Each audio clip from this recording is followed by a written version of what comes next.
ഗൗട്ടായും കിഡ്നിയിൽ അടിയുമ്പോൾ uric acid stone ആയിട്ടും കാണിക്കുന്നു. എക്സ്റേയിൽ കാണാത്ത സ്റ്റോണുകളാണ് യൂറിക് ആസിഡ് സ്റ്റോൺ.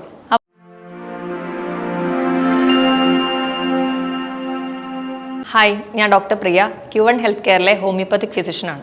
ഇന്ന് ക്ലിനിക്കിൽ വരുന്ന പല പേഷ്യൻസും പറയും, നടുവേദന ആയിട്ട് തുടങ്ങിയതാ, ഇപ്പം അടിവയറിന് വരെ വേദന, കൂടെ ഓക്കാനം, ഛർദ്ദിക്കാനുള്ള തോന്നൽ, അതുപോലെ മൂത്രം കണ്ടിന്യൂസ് ആയിട്ട് പോകുന്നില്ല, ഇടയ്ക്കിടയ്ക്ക് പോകണം തോന്നുക. ഇതൊക്കെ ഒരു പരിധി വരെ കിഡ്നി സ്റ്റോണും ഉണ്ടാവാം. ഇന്ന് നമുക്ക് ഈ വിഷയത്തെക്കുറിച്ച് സംസാരിക്കാം. കിഡ്നി സ്റ്റോൺ അഥവാ മൂത്രക്കല്ല്. എങ്ങനെയാണ് മൂത്രത്തിൽ കല്ലുണ്ടാവുന്നത് നോക്കാം. നമ്മൾ കഴിക്കുന്ന ഭക്ഷണത്തിലൂടെ ലവണങ്ങൾ നമ്മുടെ ശരീരത്തിലെത്തുന്നു. ലവണങ്ങൾ എന്ന് പറയുമ്പോൾ കാൽസ്യം, പൊട്ടാസ്യം, സോഡിയം, മഗ്നീഷ്യം തുടങ്ങിയവ. ഇവ നമ്മുടെ ശരീരത്തിലെത്തുകയും ശരീരത്തിന് വേണ്ട ഫങ്ഷൻസ് ഒക്കെ ചെയ്ത് ബാക്കിയുള്ളത് കിഡ്നിയിലെത്തി മൂത്രം വഴി പുറന്തള്ളുന്നു.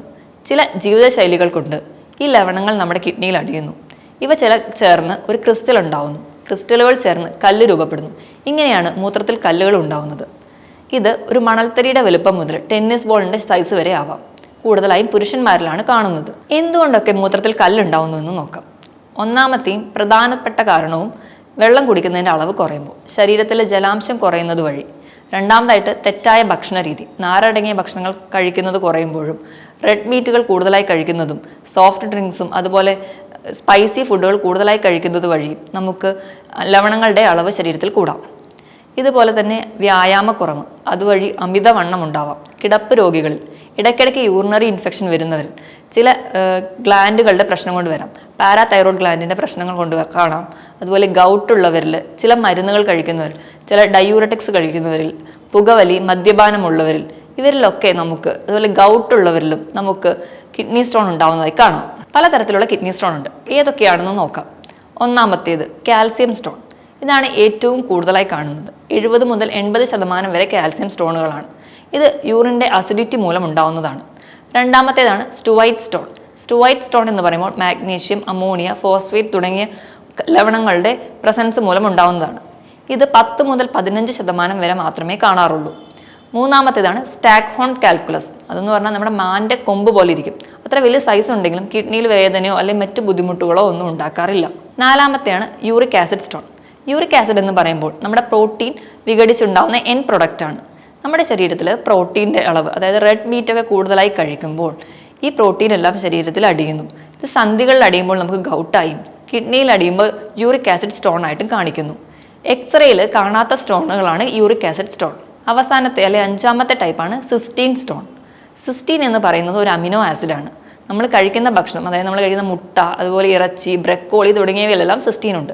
സിസ്റ്റീൻ ശരീരത്തിൽ കൂടുമ്പോൾ അത് യൂറിനിലൂടെ പുറന്തള്ളുന്ന കണ്ടീഷനാണ് സിസ്റ്റീൻ യൂറിയ. അതിൻ്റെ ഒരു ഭാഗമായി കാണുന്നതാണ് സിസ്റ്റീൻ സ്റ്റോൺ. ഇത് വളരെ കുറച്ച് മാത്രമേ കാണാറുള്ളൂ. മൂത്രത്തിൽ കല്ലുണ്ടാകുമ്പോൾ എന്തൊക്കെ ലക്ഷണങ്ങൾ കാണാമെന്ന് നോക്കാം. കല്ല് എവിടെ കാണുന്നു, അതിലെ കല്ലിൻ്റെ ഷേപ്പ്, കല്ലിൻ്റെ സൈസ് അനുസരിച്ച് നമുക്ക് ലക്ഷണങ്ങൾ മാറി മാറി വരാം. ഏറ്റവും പ്രധാനപ്പെട്ടത് വയറുവേദനയാണ്. നടുവിൽ നിന്ന് തുടങ്ങി ഇടുപ്പിലൂടെ അടിവയറിലേക്ക് വേദന വരുന്നു. വേദന എന്ന് പറയുമ്പോൾ നമ്മളൊരു കത്തി എടുത്ത് കുത്തി മുറിക്കുന്ന പോലെ ശക്തമായ വേദനയായിരിക്കും. അതികഠിനമായ വേദനയായിട്ടാണ് പേഷ്യൻസ് പറയുന്നത്. ഈ വേദനയോടൊപ്പം ഓക്കാനം, ഛർദ്ദിലും ഒക്കെ ഉണ്ടാവാറുണ്ട്. അതുപോലെ ഇടയ്ക്കിടയ്ക്ക് മൂത്രം ഒഴിക്കാനുള്ള തോന്നുക, പക്ഷേ മൂത്രം കണ്ടിന്യൂസ് ആയിട്ട് പോകില്ല. ചിലരിൽ രക്തത്തിൻ്റെ അളവ് മൂത്രത്തിൽ കാണാറുണ്ട്. അതോടൊപ്പം ചിലർക്കാണെങ്കിൽ ചെറിയ മണൽത്തരി പോലെ കല്ലുകൾ പുറത്തു പോകാറുമുണ്ട്. അതികഠിനമായ വേദന വരുമ്പോഴത്തേക്കും ആൾക്കാർ ക്ഷീണിക്കുകയും തളർച്ചയും കൂടുതലായി വിയർക്കുന്നതും കാണാം. കിഡ്നി സ്റ്റോൺ ഉള്ളതുകൊണ്ട് എന്തൊക്കെ കോംപ്ലിക്കേഷൻസ് ഉണ്ടാവുമെന്ന് നോക്കാം. കിഡ്നി സ്റ്റോൺ നിന്നിട്ട് അത് പുറന്തള്ളാതിരിക്കുകയാണെങ്കിൽ, അത് കിഡ്നിയിൽ യൂറിൻ കംപ്ലീറ്റ് ആയിട്ട് പുറത്തു പോകാതെ നിന്ന് വേറെ ഇൻഫെക്ഷൻസ് ഉണ്ടാവാനുള്ള ചാൻസ് കൂടുതലാണ്. ഇങ്ങനെ ഇൻഫെക്ഷൻസ് ഡെവലപ്പ് ചെയ്ത് കിഡ്നിക്ക് തന്നെ ഡാമേജ് ഉണ്ടാക്കാൻ കാരണമാവുന്നു. ഇനി നമുക്ക് കിഡ്നി സ്റ്റോൺ എങ്ങനെ കണ്ടുപിടിക്കാൻ നോക്കാം. ആദ്യമായിട്ട് ബ്ലഡ് ടെസ്റ്റ് ചെയ്യുകയാണെങ്കിൽ നമ്മുടെ ശരീരത്തിൽ ബ്ലഡിലുള്ള ലവണങ്ങളുടെ അളവൊക്കെ തിരിച്ചറിയാൻ പറ്റും. ഓരോ ലവണങ്ങൾ എത്രയുണ്ടെന്നും അത് നമുക്ക് ഏതെങ്കിലും സ്റ്റോൺ ഉണ്ടാക്കാനുള്ള ടെൻഡൻസി ഉണ്ടോ എന്നും അറിയാം. രണ്ടാമതായിട്ട് യൂറിൻ ടെസ്റ്റ് ചെയ്യുകയാണെങ്കിൽ ഇതുപോലെ തന്നെ ഏതൊക്കെ ലവണങ്ങൾ ഈ മൂത്രത്തിലുണ്ടെന്നും അത് കൂടിയത് കൊണ്ട് നമുക്ക് ഇനി ഏതൊക്കെ സ്റ്റോൺ ഫോം ചെയ്യാം എന്ന് നമുക്ക് തിരിച്ചറിയാൻ പറ്റും. മൂന്നാമതായിട്ട് US അബ്ഡോമൻ, വയറിൻ്റെ സ്കാൻ അറിയുന്നത് വഴി നമുക്ക് കിഡ്നിയിലെ സ്റ്റോൺ എവിടെയാണ്, അതിൻ്റെ വലുപ്പം എത്രയാണ്, അത് ഇപ്പം എന്തെങ്കിലും ഓർഗനെ ബ്ലോക്ക് ചെയ്യുന്നുണ്ടോ എന്നൊക്കെ തിരിച്ചറിയാം. ഇതിനോടൊപ്പം തന്നെ CT സ്കാൻ ചെയ്യുന്നത് വഴി 3D പിക്ചർ കിട്ടും. കല്ല് എവിടെയാണ്, കല്ല് എന്തെങ്കിലും ബ്ലോക്ക് ഉണ്ടാക്കുന്നുണ്ടോ, കല്ലിൻ്റെ സൈസ് എത്രയാണ് എന്നൊക്കെ, കോംപ്ലിക്കേഷൻസ് ഒക്കെ ഉണ്ടാവാം എന്നൊക്കെ നമുക്ക് തിരിച്ചറിയാം. അതുപോലെ തന്നെ ഇൻട്രാവീനസ് യൂറോഗ്രാം എന്നൊരു ടെസ്റ്റ് ചെയ്യുന്നുണ്ട്. അത് നമ്മുടെ കിഡ്നിയുടെ ഫംഗ്ഷൻ എന്താണ്, എന്തെങ്കിലും കുഴപ്പമുണ്ടോ എന്നൊക്കെ തിരിച്ചറിയാൻ വേണ്ടിയാണ് ചെയ്യുന്നത്. കിഡ്നി സ്റ്റോൺ നമുക്ക് ഈസി ആയിട്ട് എങ്ങനെ മാനേജ് ചെയ്യാമെന്ന് നോക്കാം. ആദ്യം നമുക്ക് ഫുഡിൽ എന്തൊക്കെ മാറ്റം വരുത്തണമെന്ന് നോക്കാം. ഫുഡ് കഴിക്കുമ്പോൾ എല്ലാവരും കിഡ്നി സ്റ്റോൺ ഉണ്ടെന്ന് കേൾക്കുമ്പോഴേ പാലുൽപ്പന്നങ്ങളും പൂർണ്ണമായി നിർത്തും. അത് തെറ്റായ ഒരു ധാരണയാണ്. കാൽസ്യം നമ്മുടെ ശരീരത്തിന് ആവശ്യമാണ്. അതുപോലെ തന്നെ ഓക്സലേറ്റ് കല്ലുകൾ ഫോം ചെയ്താൽ കാൽസ്യമാണ് അത് നീക്കുന്നത്. അതുകൊണ്ട് കാൽസ്യം അല്ല കല്ലായിട്ട് അടിയുന്നത്, പകരം ഓക്സലേറ്റുകളാണ് കല്ല് ഫോം ചെയ്യുന്നത്.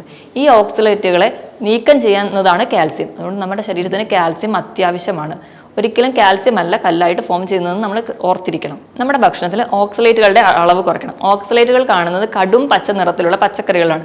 മെയിൻലി ഇലക്കറികൾ, അതുപോലെ നട്ട്സ്, നിലക്കടല തുടങ്ങിയവയിലൊക്കെ ഓക്സലേറ്റുകൾ ഉണ്ട്. ഇനി നമ്മൾ യൂറിക് ആസിഡ് കല്ലുകളാണ് കൂടുതലെങ്കിൽ അത് കുറയ്ക്കാൻ വേണ്ടിയിട്ട് റെഡ് മീറ്റ് പൂർണ്ണമായും ഒഴിവാക്കുക.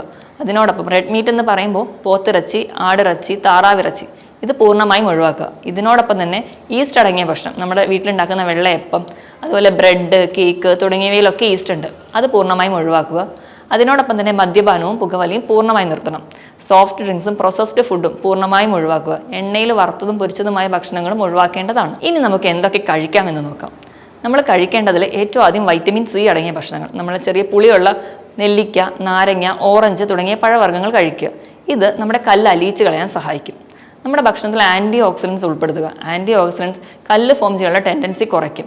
ആൻറ്റി ഓക്സിഡൻസ് എന്ന് പറയുമ്പോൾ ഗ്രീൻ ടീ, ഇഞ്ചി, മഞ്ഞൾ, വെളുത്തുള്ളി ഇവയൊക്കെ ആൻറ്റി ഓക്സിഡൻ്റ് ആണ്. നമ്മൾ പ്രോട്ടീൻ കുറയ്ക്കാൻ വേണ്ടി പയറ് വർഗ്ഗങ്ങളൊക്കെ ഒഴിവാക്കുമ്പോൾ പയറ് മുളപ്പിച്ച് കഴിക്കുകയാണെങ്കിൽ ആൻറ്റി ഓക്സിഡൻസിൻ്റെ അളവ് കൂടുന്നതായി കാണാം. വൈറ്റമിൻ ഇയും വൈറ്റമിൻ കെ അടങ്ങിയ ഭക്ഷണം കൂടുതലായി കഴിക്കുക. അതിന് ഏറ്റവും വലിയ ഉദാഹരണം നമ്മുടെ വീട്ടിൽ സുലഭമായി കിട്ടുന്ന കരിക്കാണ്. അത് മൂത്രത്തിൽ കല്ലിന് നല്ലൊരു മരുന്നാണ്. ഭക്ഷണത്തിൽ വരുത്തുന്ന മാറ്റത്തിനോടൊപ്പം തന്നെയാണ് നമ്മൾ കുടിക്കുന്ന വെള്ളത്തിൻ്റെ അളവും. 12 മുതൽ 14 ഗ്ലാസ് വരെ, ഏകദേശം 3 ലിറ്ററോളം വെള്ളം ദിവസവും കുടിക്കണം. വെള്ളം കുടിക്കുന്നതിനനുസരിച്ച് തന്നെ മൂത്രം പാസ് ചെയ്യുന്നുണ്ടെന്ന് ഉറപ്പുവരുത്തണം. മൂത്രത്തിന് എന്തെങ്കിലും കലക്കലോ അല്ലെങ്കിൽ മഞ്ഞ നിറമോ എന്തെങ്കിലും ഉണ്ടെങ്കിൽ നമ്മൾ കുടിക്കുന്ന വെള്ളത്തിന്റെ അളവ് കുറവാണ് എന്നാണ് അർത്ഥം. അതികഠിനമായ വേദന വയറിലൊക്കെ അനുഭവപ്പെട്ടുകൊണ്ടിരിക്കുമ്പോൾ വെള്ളം കുടിക്കേണ്ട ആവശ്യമില്ല. അത് നമുക്ക് വേദന കൂട്ടത്തേ ഉള്ളൂ. പെട്ടെന്നുണ്ടാവുന്ന ഇങ്ങനെയുള്ള വയറുവേദനയോ നടുവേദനയ്ക്കോ ഏറ്റവും നല്ല ഒരു മരുന്നാണ് നമ്മൾ ആവണക്കെണ്ണ. അത് നമ്മൾ തേക്കുന്നത് വഴി നമുക്ക് താൽക്കാലികമായിട്ട് വേദന കുറയ്ക്കാൻ സഹായിക്കും. കൃത്യമായി ഭക്ഷണം കഴിക്കുന്നതും വെള്ളം കുടിക്കുന്നതും ശ്രദ്ധിച്ചതിനോടൊപ്പം തന്നെ വ്യായാമത്തിന് വളരെയധികം പ്രാധാന്യമുണ്ട്.